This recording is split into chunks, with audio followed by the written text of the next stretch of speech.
Hello everybody and welcome to Chop and Brew. I am Chip Walton. This is a very special episode of Chop and Brew because we are going to Dublin. Which Dublin, you might ask? Dublin, Texas? Dublin, Ohio? Dublin, Iowa?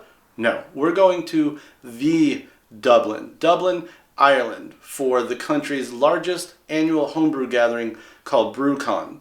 I was invited last year to present at and document BrewCon. It was a totally awesome experience. It's a very small conference, especially compared to the huge HomebrewCon conference that we're used to here in the United States. It was an extremely unique opportunity to get engaged with some international homebrewers. At BrewCon, we had the pleasure of meeting a lot of homebrewers and craft brewers. We learned a lot about the Irish homebrew culture and enjoyed a lot of great beer. I also got to participate in other ways, such as judging a club-only competition with Gordon Strong. These are things I never would have dreamed were possible when I started homebrewing back in 2007. Come along as we embed ourselves in a homebrew community with a fairly recent history, but a rich heritage and tradition to grow off of.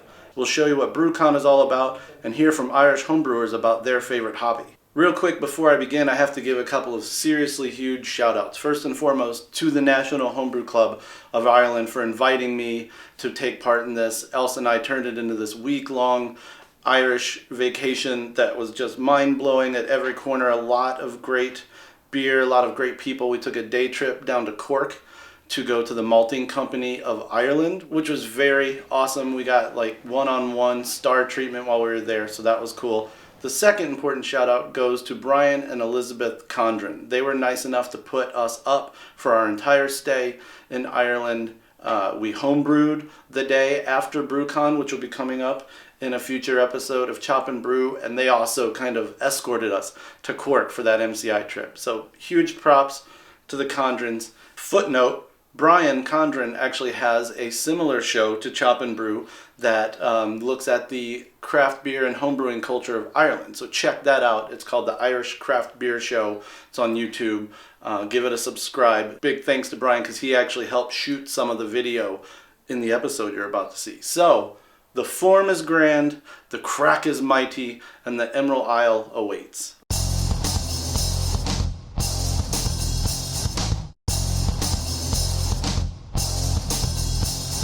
Hi, I'm Thomas Carroll. I'm president of the National Homebrew Club here in Ireland.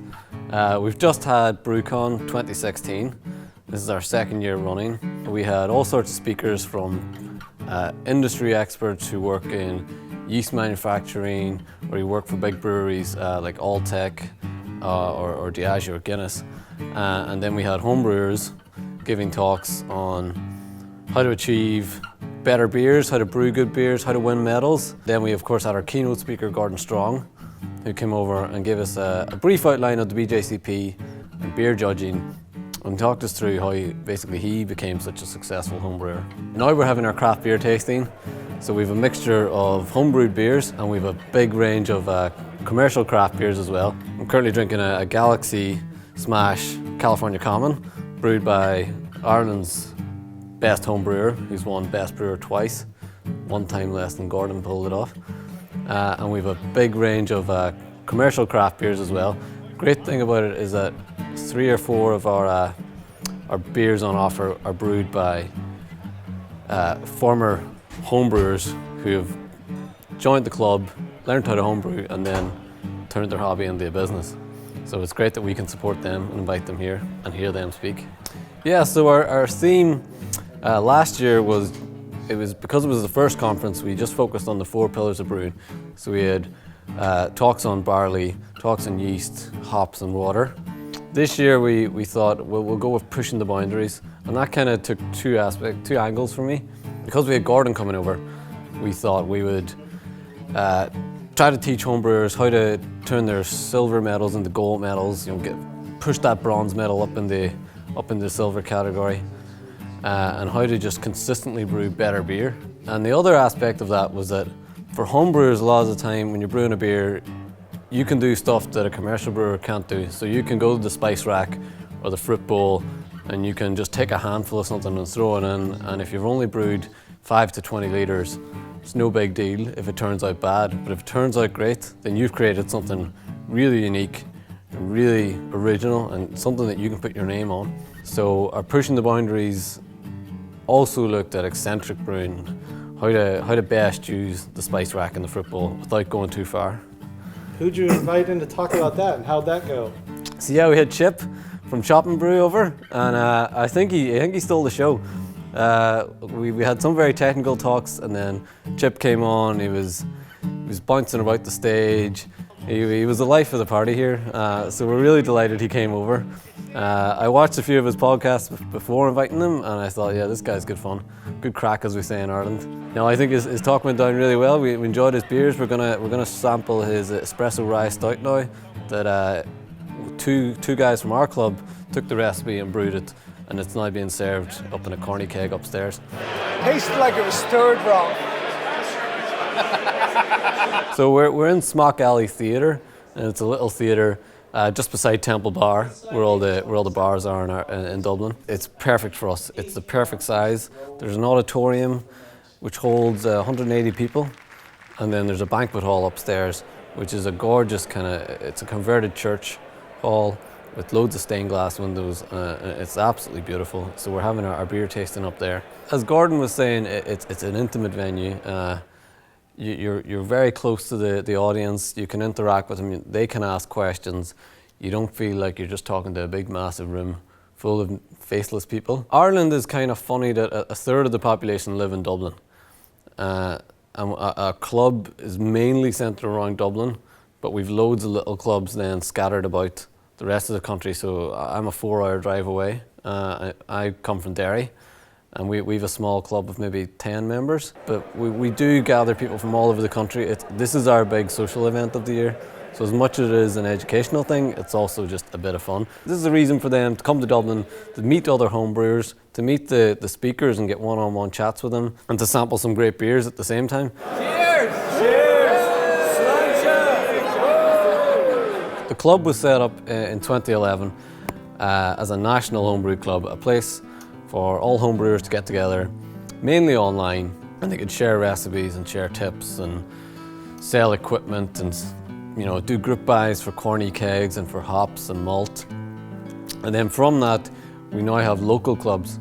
So every town or city would have a local cluster of between 5 to 30 people.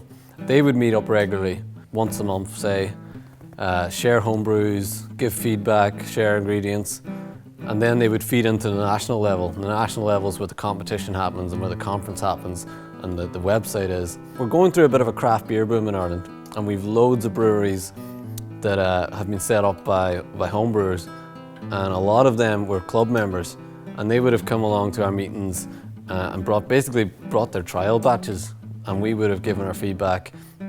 And we're drinking tonight beer from Rascals Brewing Company, and Rascals were set up on the back of a gold medal they won at a homebrew competition here in Dublin.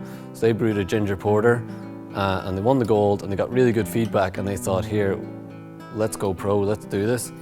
So we're really supportive of the small breweries that are set up by club members, and they're really supportive of us. They're always willing to help out and give tours and give talks and give feedback for us. So it's a great relationship we have with them, and long may it continue. Competition happens now the start of the year, February, March time. We had 400 entries this year, and we found in the first year we had it that there were a lot of IPAs and a lot of stouts and a lot of reds, and people didn't really touch the weirder categories.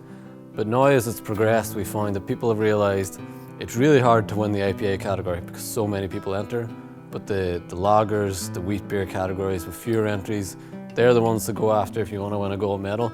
So we're finding we're getting a good spread now, and that the quality has gone through the roof. So we've been running the BJCP exams. We're now going to be having our third exam by the end of the year. Competition's just going from strength to strength, and industry people now are really taking notice of it. And we've had a couple of professional brewers come judge at the competition, and they've been really surprised at the quality of homebrew that's being made. And I would argue there's a lot of homebrewers out there making beer that's you would happily pay money for. So as I'm sure most people know, that if you ever work for a volunteer organisation, you really do rely on guys helping out, and we've got a great little team, 5 guys, and they've really busted their balls to put this together. Can I say that? Hell yeah. Unfortunately, we've a small budget. We're all just doing this for the fun of it, for the benefit of the club, for the benefit of homebrewing and craft beer in Ireland in general. Just a shout out to my volunteers and to any volunteers out there who work for homebrewing. Thank you and cheers. So I'm with the Capital Brewers in Dublin. I guess one of the founding members of Capital Brewers, and heavily involved in the National Homebrew Club over the years. Ran in the first national competition, the second national competition, third, the first BrewCon, and happily to be involved this year as a spectator for the second BrewCon. And it really brings everybody together from all corners of the island, which is really great to see. It's become a very social event. It really is the event to be at if you're a member of the National Homebrew Club. The homebrewing is certainly on the rise. From very humble beginnings, it's really taken off over the last few years, and it certainly has a very bright future. Probably following a lot of the trends that are in the States, but I'd like to think we're ploughing our own furrow, as it was, in regards to the styles, and we'll see what's going to come out of here in the future. And now we have 3 shops, actually homebrew shops in Ireland all across the country, which have supplies, which is amazing because before that we didn't really have that. So it shows the expansion of people wanting to get into homebrew and wanting to learn more about beer and how to produce good beer. I got back here in 2011, and it was shortly after that the craft beer market kind of expanded and got bigger. Small breweries started working their way through, and we started having craft beer festivals, and now a lot of the breweries are exporting their beer.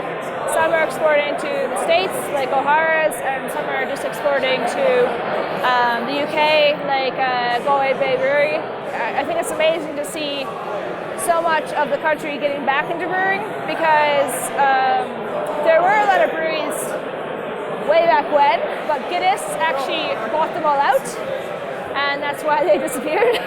So it's nice to see like the moving away from macro brewing into more of a good beer brewing, like a look into quality beer instead of just like mass-produced beer. I wasn't professionally brewing in England, but I was a professional brewery assistant in England. And as soon as I came home and like I met like Ross and that, and then through the homebrew club, like I fucking met Alex, like, and like me and Alex are best mates now, like, and like ever since then, like I'm now the head brewer for like a brew pub in Wexford. Like we're just about to expand to 50 hect. He's now the head brewer for like Rye River, one of the biggest fucking breweries in the country. Like we met Cathal and Emma on a BJCP fucking tasting course. Like they've got a professional brewery. We met fucking Mark, he was like on the BJCP course. He's now got fucking like commercial stouts on the market. It's like they like I owe so much to the NAC in this country, like just for reinvigorating my passion for fucking brewing, man. And homebrewing to me is all about creativity.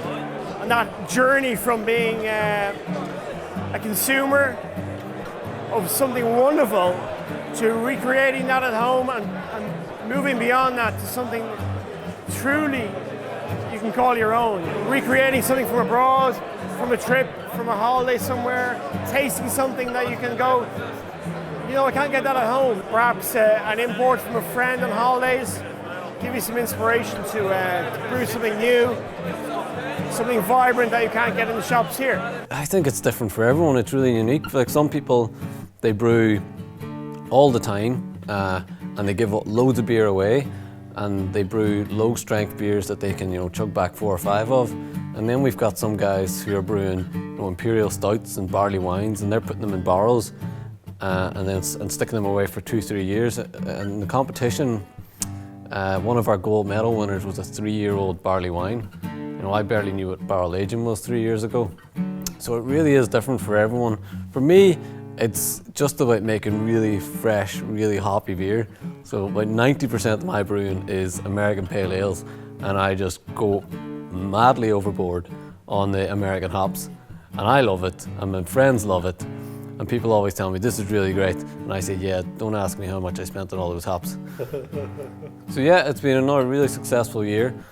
We sold out of tickets again, and we're really looking forward to next year. If you're ever in Ireland, do look us up. We have homebrew meetings nearly once a month in pretty much every major town. And we have BrewCon 2017. Tickets do sell out fast, so if you want to get a ticket, do keep an eye on our website, and hopefully see you soon.